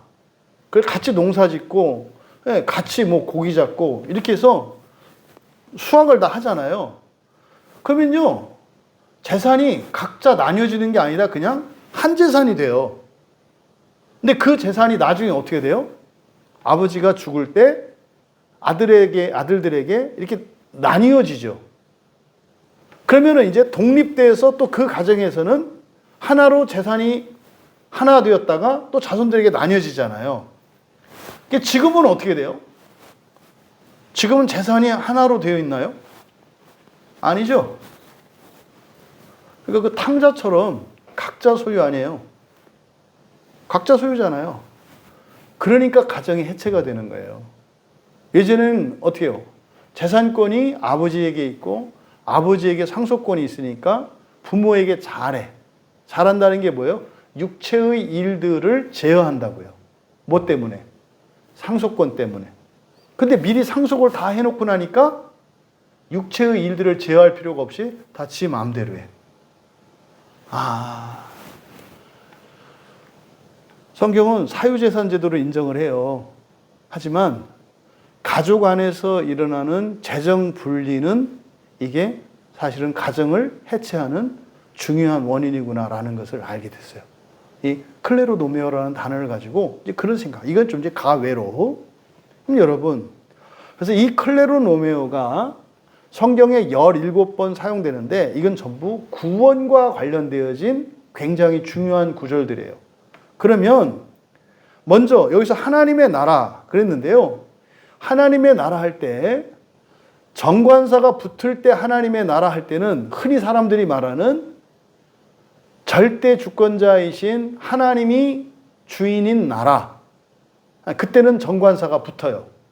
그런데 사람이 신이 돼서 사는 신들의 나라 이럴 때는 관사가 없거든요. 그러니까 여기서 말하는 하나님의 나라, 유업으로 받는 하나님의 나라는 관사가 없어요.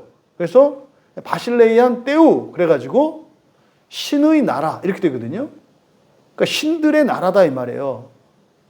그러니까 그 하나님의 나라, 신의 나라, 다시 말해서 부활한 신자들이 살아가는 것을 말해요. 그러면 이 단어가 사용된 성경의 용례들을 보면 정확하게 그 의미를 우리가 알 수 있는데, 첫 번째로 마태복음 5장 5절에서요.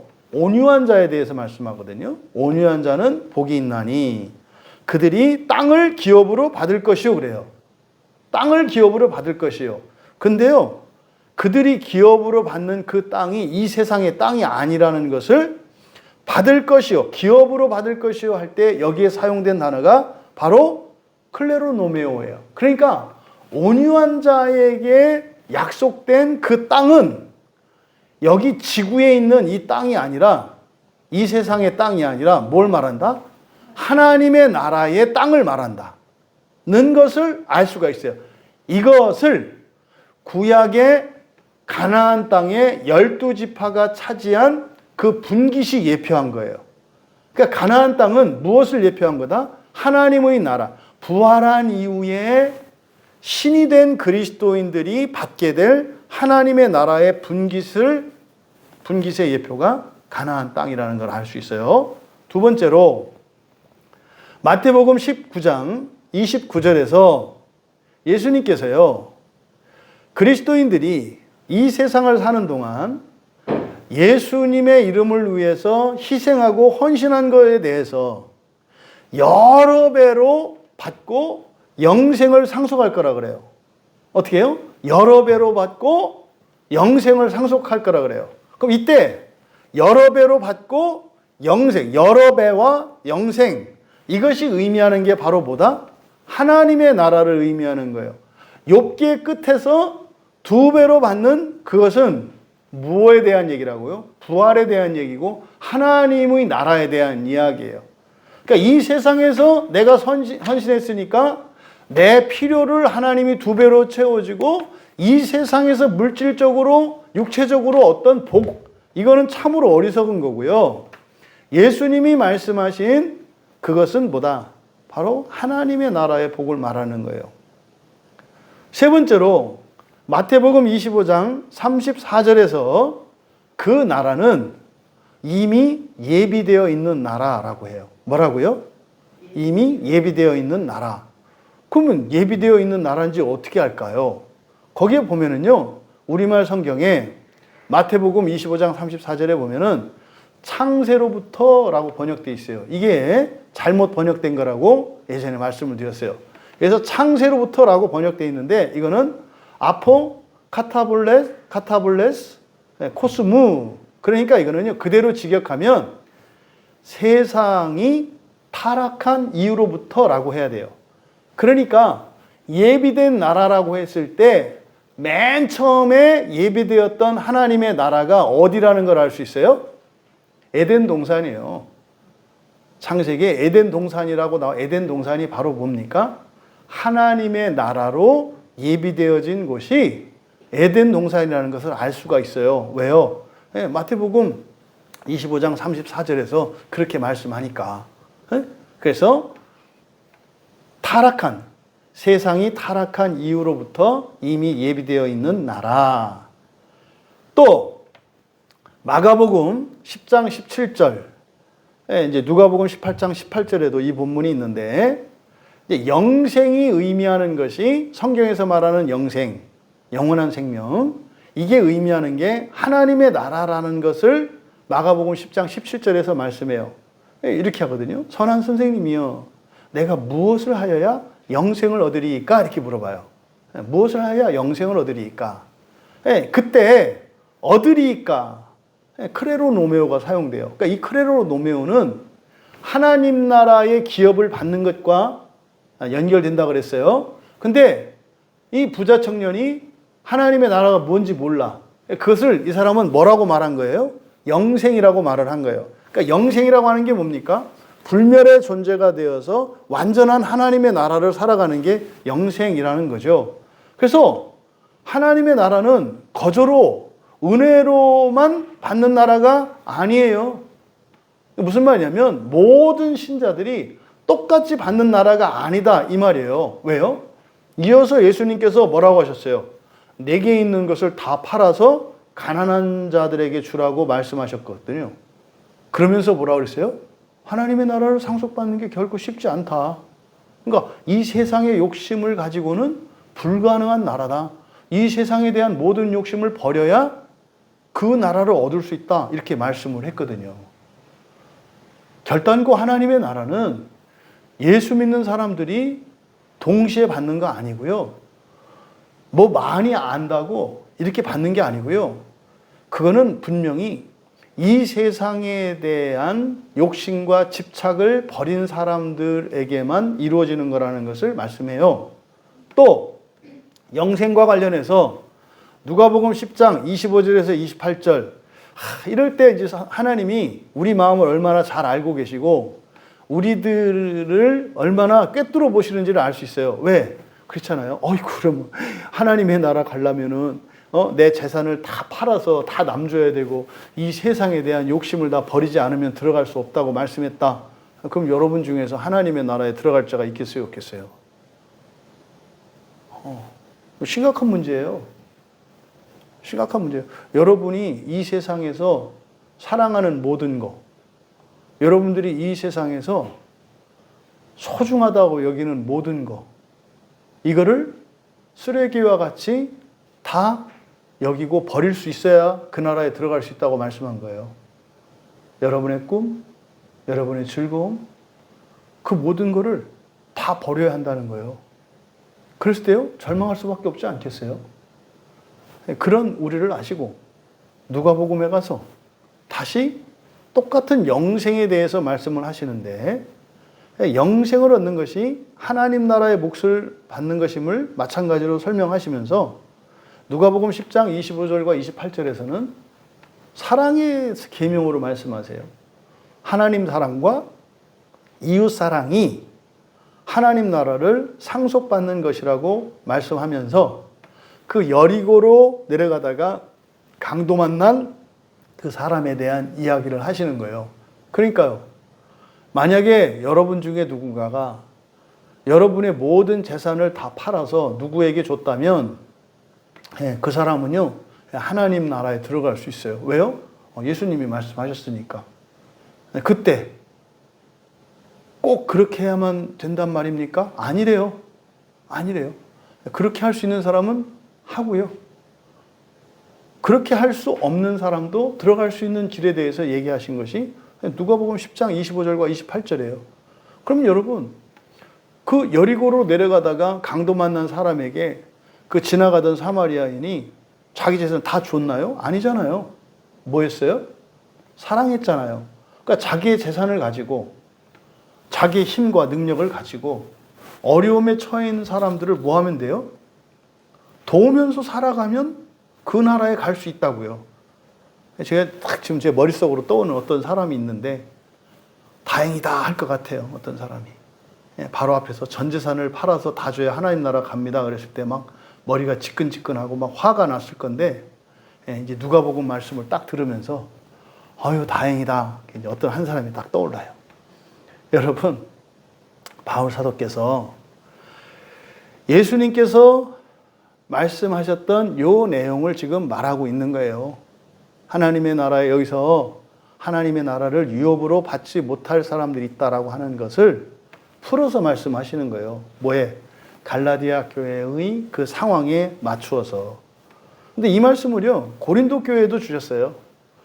고린도전서 6장 9절과 10절에 보면은요, 불의한 자는 하나님의 나라를 유업으로 받지 못한다, 이렇게 말씀을 해요. 불의한 자는.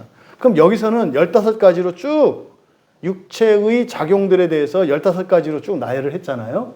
근데 고린도 교회에 이야기할 때 여기서는 뭐 음행하는 자, 우상 숭배하는 자, 간음하는 자, 탐색하는 자, 남색하는 자, 도적이나 탐욕 부리는 자, 술 취하는 자, 모욕하는 자, 속여 빼앗는 자. 그래서 9가지로. 고린도전서에서는, 고린도 교회는 9가지로 이거를 설명을 해요. 이거를 불의한 자들이라고 하거든요. 여러분, 불의한 자들은 하나님의 나라를 상속받지 못해요. 그래서 고린도전서 15장, 부활장이라고 일컬어지는 고린도전서 15장 49절에서 50절에 보면은 부활의 목적이 하나님의 나라를 상속받는 것임을 가르쳐줘요. 그러니까 부활과 하나님의 나라를 상속받는 것. 이것이 맞붙어 있는 거다, 이 말이에요. 그래서 히브리서에도 이 하나님 나라의 상속에 대해서 말씀을 하는데, 히브리서 1장 4절에서는요, 그리스도와 함께 그리스도인이 구원을 받아서 천사보다 더 좋게 되는 게 뭐냐면 하나님 나라를 상속받는 거라고 말해요. 여러분들이 예수를 믿어서, 사실은 예수님을 믿음으로써만 여러분이 얻을 수 있는 구원, 유일한 구원, 심지어 천사보다도 더 뛰어나게 하는 그 구원이 뭐냐? 하나님의 나라를 상속받는 거예요. 그러니까 하나님의 나라를 상속받는 것을 제외하고는 예수님 말고도 그 구원을 얻을 수 있어요. 그러니까 부활에 참여하는 것 이외에 다른 구원은 예수님이 아니라 다른 우상들이나 또 사람들이나 이 세상의 기술이나 지식으로부터 구원을 얻을 수 있어요. 근데 오직 예수를 통해서만 얻을 수 있는 구원은 부활이고요. 부활이라고 하는 것이 뭐예요? 사람이 신이 되는 거고 하나님 나라에 들어가는 것이다. 이것을 히브리서 1장 4절에서 말한 거예요. 그리고 히브리서 1장 14절에서요. 바로 천사들이라고 하는 것은요. 천사들은 그 구원받을 상속자들, 다시 말해 하나님의 나라에 들어갈 그들을 섬기도록 보냄받은 것이 천사라고 말씀하세요. 그래서 주님께서 천사들을 보내셔서 섬기도록 하시는 목적이 뭐다? 하나님 나라의 상속을 받는 것이다.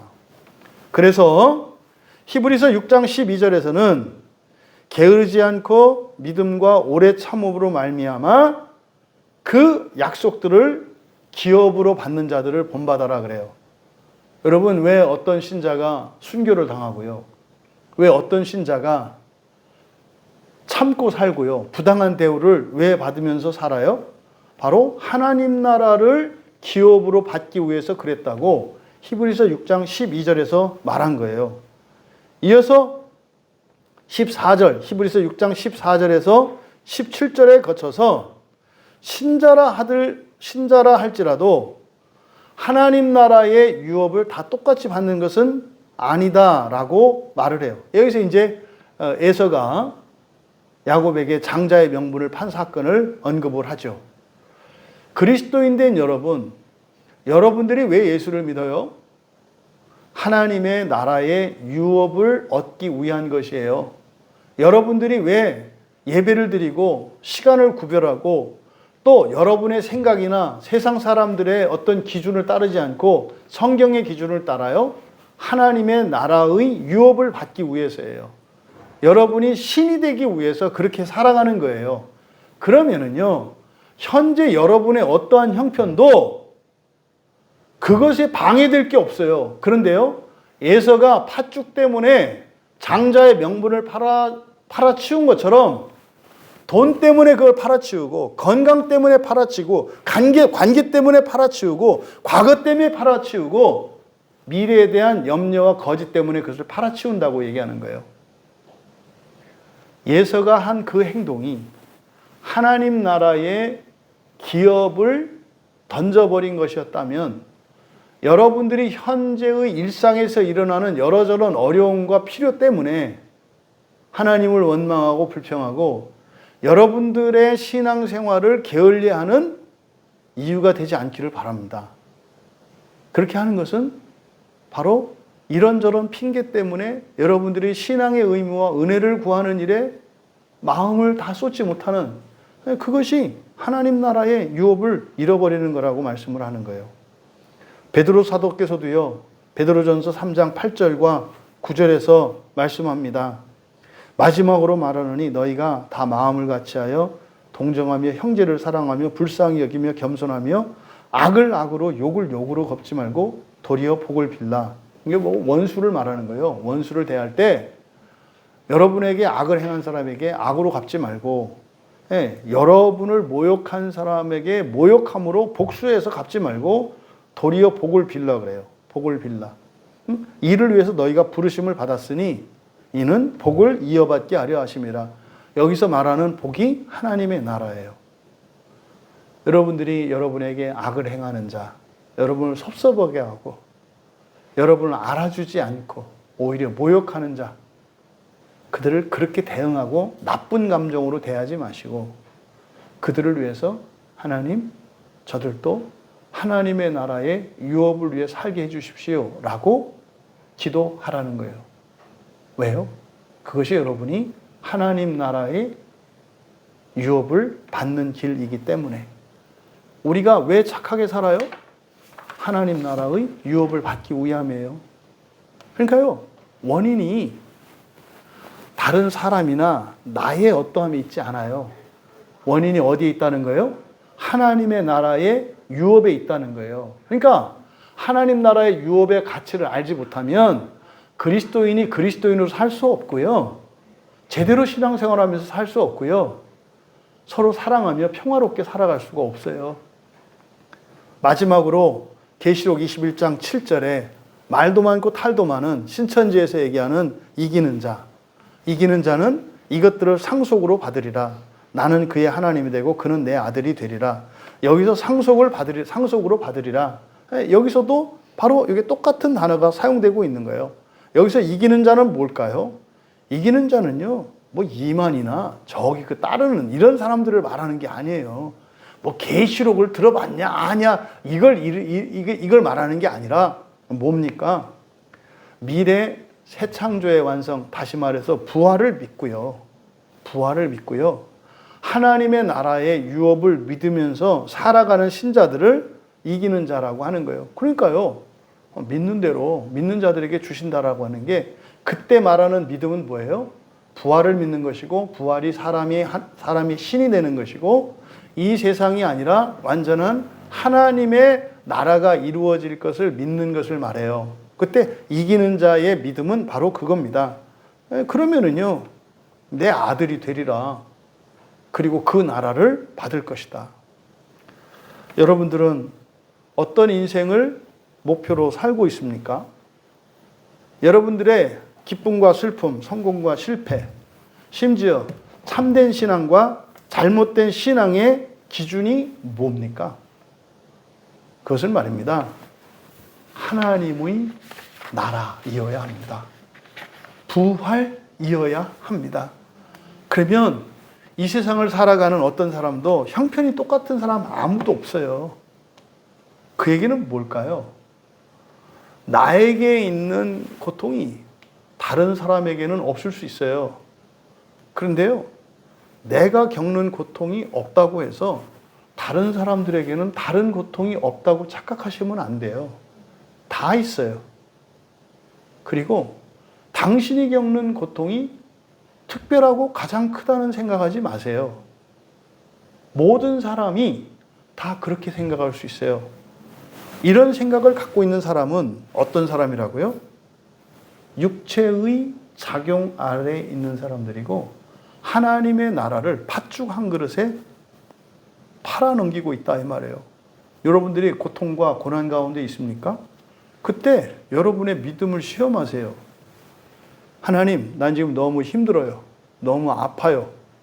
그래도요, 나는요, 하나님의 나라에 들어갈 것을 믿고요, 부활의 소망을 믿고요, 이것 때문에 제가 슬퍼하거나 불행하다고 생각하거나 이렇게 우울하게 생각하지 않을 거예요. 이렇게 살아갈 수 있는 여러분들 다 되시기 바랍니다. 근데 육체의 작용들은 바로 그렇게 한다는 거예요. 바로 그렇게 한다는 거예요. 작은 어려움 때문에 에서처럼 하나님의 나라를 팔아넘긴다는 거예요. 여기서 여러분 절대로 반감 갖지 마세요. 이걸 겪지 않으니까 그런 얘기를 하죠. 당신은 내가 겪는 걸 겪으시나요? 어떻게 그런 생각을 해요? 이 세상 모든 사람들은 각 개인만이 겪는 고유하고 특별한 아픔과 어려움이 다 있어요. 그런데요, 고통이 있는 사람과 없는 사람이 있는 게 아니라 하나님의 나라의 소망을 위해서 살아가는 사람과 그렇지 않은 사람이 있는 거예요. 하나님의 나라의 소망으로 살아가는 이들은 현재의 어려움과 아픔도 불행한 이유가 되지 않습니다. 하나님을 원망하는 이유가 되지 않습니다. 오히려 그것 때문에 더욱 주님을 의지하고 사랑하고 믿게 되는 것입니다. 육체의 작용을 깨달으시고 그 성령의 인도하심을 받으며 그 나라의 소원을 위하여, 소망을 위하여 살아가시는 우리 모두 되시기를 주님의 이름으로 축원합니다. 말씀을 생각하며 잠시 기도합니다. 여러분 자신은 물론이고 여러분 가족들, 또 우리 지체들을 생각해 봅시다. 여러분 가족과 지체들 가운데 누군가가 현재의 삶에 만족하지 못하고 현재의 삶 속에 일어나는 이런저런 어려움 때문에 믿음을 잃어버리고 나를 구원하신 예수 그리스도에 대한 감사와 기쁨이 사라졌다면, 지금 당장 그 사람이 죽는다면 하나님 나라에 들어갈 수 없어요. 분명한 겁니다. 육체의 작용에 속고 있기 때문이에요. 우리 함께 기도합시다. 하나님, 우리 광야교회에 속한 어떤 지체도 어떤 환경, 어떤 역경, 시련, 또 심지어는 어떤 풍요와 존귀 속에서도 그 하나님의 나라의 유업을 받는 그것 이외에 다른 것에 마음을 빼앗기지 않게 하시고 어떤 역경 속에서도 그 하나님의 나라의 유업을 포기하지 않게 하시고 한 마음으로 우리 다 함께 그 나라에 임할 수 있도록 도와주시옵소서. 우리 같이 기도합니다. 저희들이 가지고 있는 이 믿음이 세속화되지 않도록 도와주시고 또한 저희들에게 주시는 이 참된 구원의 진리가 단순히 저희들 개인만이 아니라 저희들과 관련이 있는 부모, 형제, 일가, 친지, 가문은 물론이요 사랑하는 친구와 이웃들, 더 나아가 이 세상의 모든 그리스도인, 더 나아가 온 인류의 구원에 직접적인 영향이 있는 것임을 깨닫게 하여 주셔서 저희들의 신앙이 세속화되지 않게 하여 주시고 저희들의 고난과 역경을 통해서 저희들의 믿음이 날마다 정금과 같이 단련되어지고 또 이 세상의 모든 시험과 유혹, 풍요들로 저희들의 마음을 굳건하게 지켜서 오직 하나님 나라의 유업을 위해 살아가는 참된 기독교의 구원을 위해 살아가며 증거하는 저희들이 되게 하여 주시옵소서. 감사하며 예수님의 이름으로 기도하옵나이다.